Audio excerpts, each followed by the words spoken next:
Hey everyone, Sonia here. Today I'm going to talk about gear. It's a bit of a minefield. There's so many different options and so many different brands these days. It's really a matter of picking what's right for you. Now, unfortunately, I can't help you with that, but what I can do is run you through what's been right for me, what's worked, what hasn't worked, where I went wrong, and what I'm really happy with now.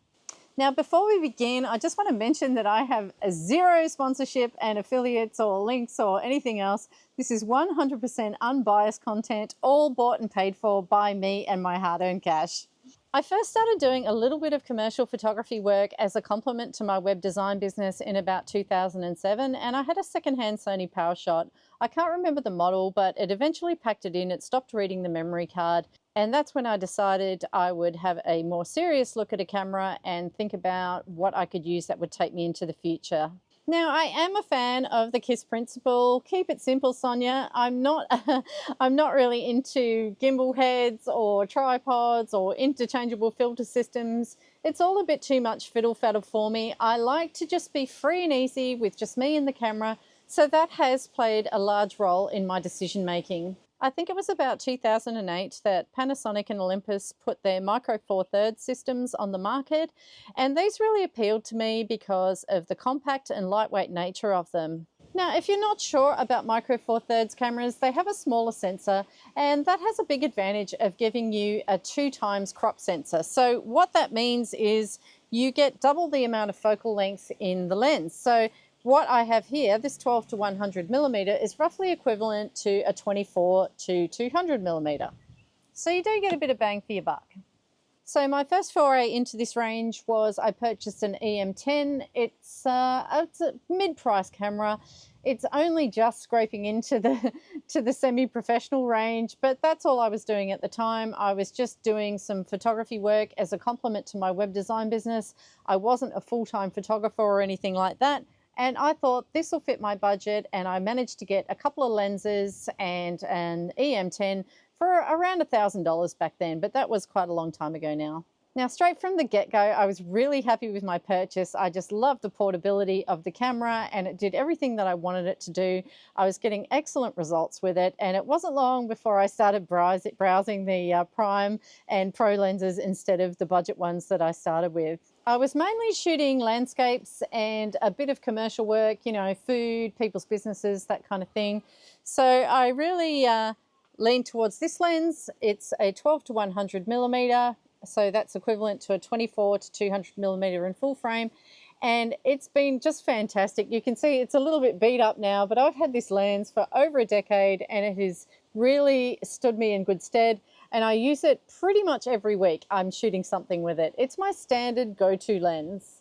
Now, I have spent a little bit of extra money getting lenses out of the Pro range from Olympus, and I really have been very happy with them. So I've got this one is out of the Pro range. I've also got this lovely 7 to 14 millimeter. This is my landscape extraordinaire. You can see it's almost like a fisheye lens, but it does a brilliant job of especially capturing night skies, and I use it for lightning, and if there's a big rainbow you can get it all in. It's a great little lens.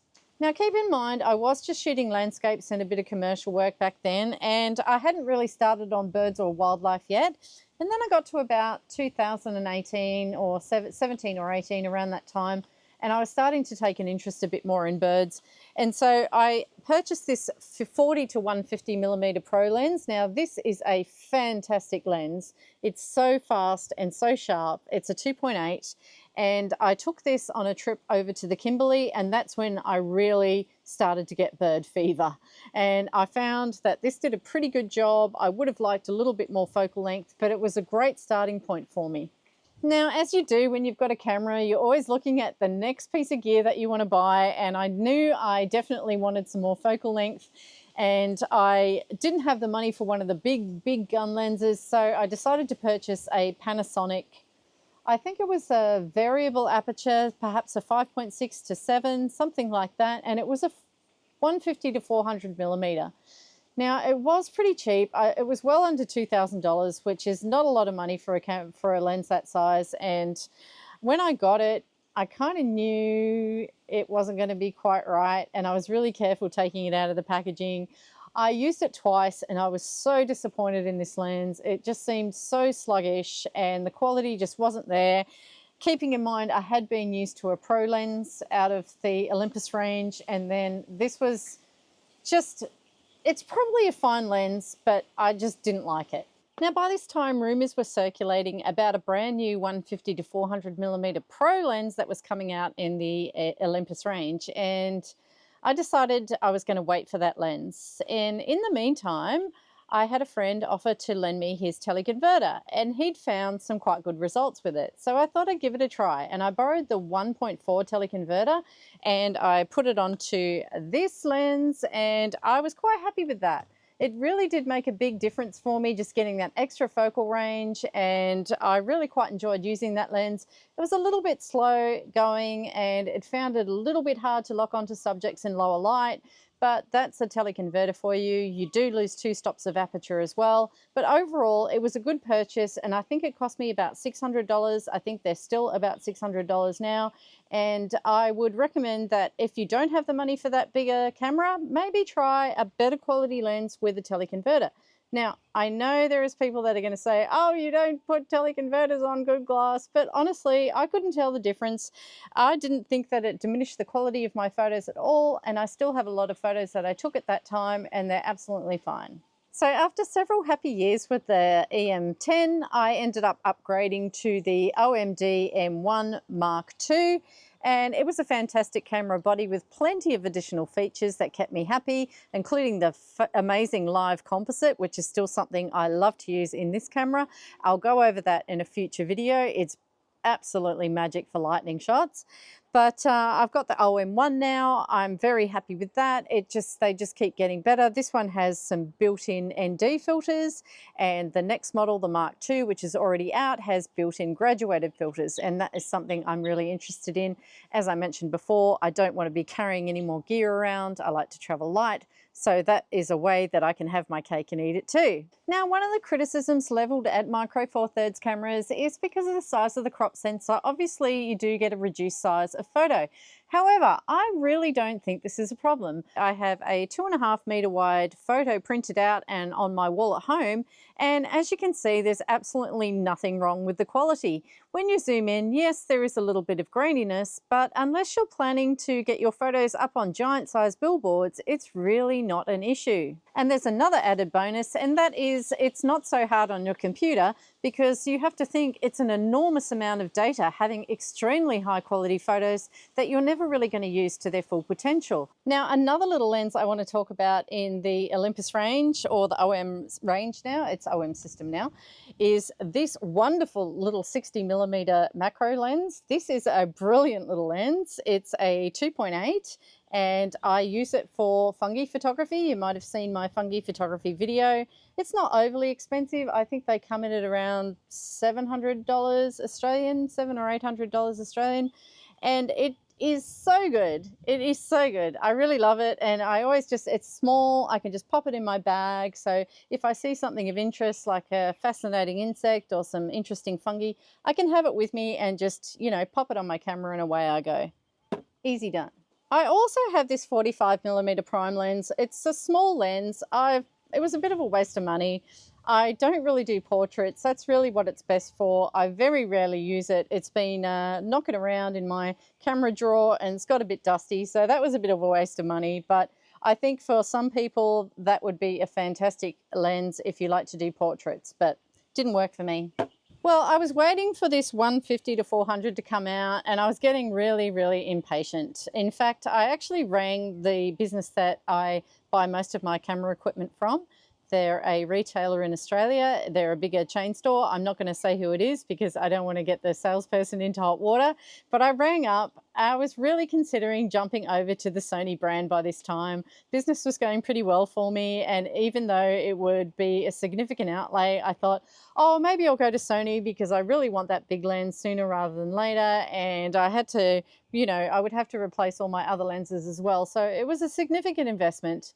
And when I rang the salesperson, he asked me a bunch of questions about my age and my fitness level and what style of shooting that I did. And I told him, yeah, yeah, I'm middle-aged and I'm not that fit, and I like to walk around and just carry the camera, and I don't like to use a tripod. And he said, don't do it. And it was the best advice that he could have given me. He said, you are really going to struggle. You've got used to using a Micro Four Thirds system. To go up to a full frame now, you're really going to feel the weight, and you're really going to notice what a pain it is to lug one around. And he said, you know, don't tell anyone, but I actually have one of those big lenses and I really hardly use it because it's just so heavy and cumbersome. So that was the clincher for me. I thought, look, I'll just go back to using the 40 to 150 with a teleconverter, and I'll wait it out and wait for this lens to come out. So finally, the 150 to 400 was about to hit our shores. I paid my deposit. It took several more months after that. I was getting so impatient, but I thought, well, I've waited this long now. I'm just going to ride it out. Probably one of the first people in Australia to get this lens. I was on the waiting list, and I am so happy with it. I absolutely love it. I've had it quite a few years now, and it's just brilliant. It's a 150 to 400 with a built-in 1.4 teleconverter, but this lens is so sharp and so fast. I am 100% happy with it. Now, it's not cheap. This was heading up. It was almost $12,000 Australian, but that is not that dear when you look at the full frame equivalent. I believe you can get a Sony 600mm, which is not the focal length of this, and you're looking at $17,000 for that one Australian, or maybe nearly $18,000. And if you go to a Canon 800mm, you're heading upwards of about $26,000 for that lens. So I think this represents excellent value. And the thing I really love about it is the portability. It's light, it balances perfectly in my hands. I did get maybe a little bit of sore arms when I first got it the first week, and I was rushing around taking so many photos, but now I hardly notice carrying it, and it's absolutely brilliant. There is one thing I would like to change about this lens, and that is the color. It's white, it's really stark, and I found it was scaring the birds a bit when I picked it up, especially when it was new. It was just so bright and white.